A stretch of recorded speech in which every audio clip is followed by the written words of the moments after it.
আজ আমরা ভিডিওতে দেখাবো কিভাবে ডেইলি ট্রানজাকশন রিপোর্ট চেক করতে হয়।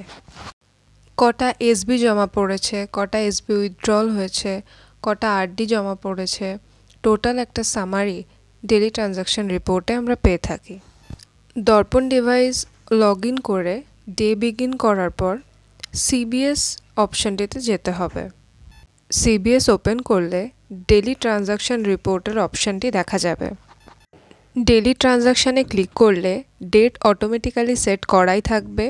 পাশে এসবি আরডি যে কোনো একটি সিলেক্ট করে নিতে হবে।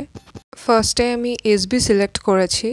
কটা ডিপোজিট হয়েছে, কটা উইথড্রল হয়েছে, টোটাল কত অ্যামাউন্টের ডিপোজিট হয়েছে, উইথড্রল হয়েছে, সব সামারি এখানে পেয়ে যাবেন। এরপর আরডি সিলেক্ট করলাম। আরডির total deposit amount with fine এখানে দেখা যাবে, আর কটা ডিপোজিট হয়েছে সেটাও দেখা যাবে।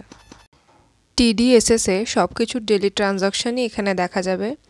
জার্নাল লেখার সময় এবং ভাউচারগুলো দেওয়ার আগে সব কিছু মিলিয়ে নিতে হবে যে ডেইলি ট্রানজাকশানের সঙ্গে ঠিকঠাক আছে কিনা। জিডিএস এবং পোস্ট অফিস সংক্রান্ত সমস্ত তথ্য বাংলায় পেতে সাবস্ক্রাইব করুন অনলি পোস্ট অফিস।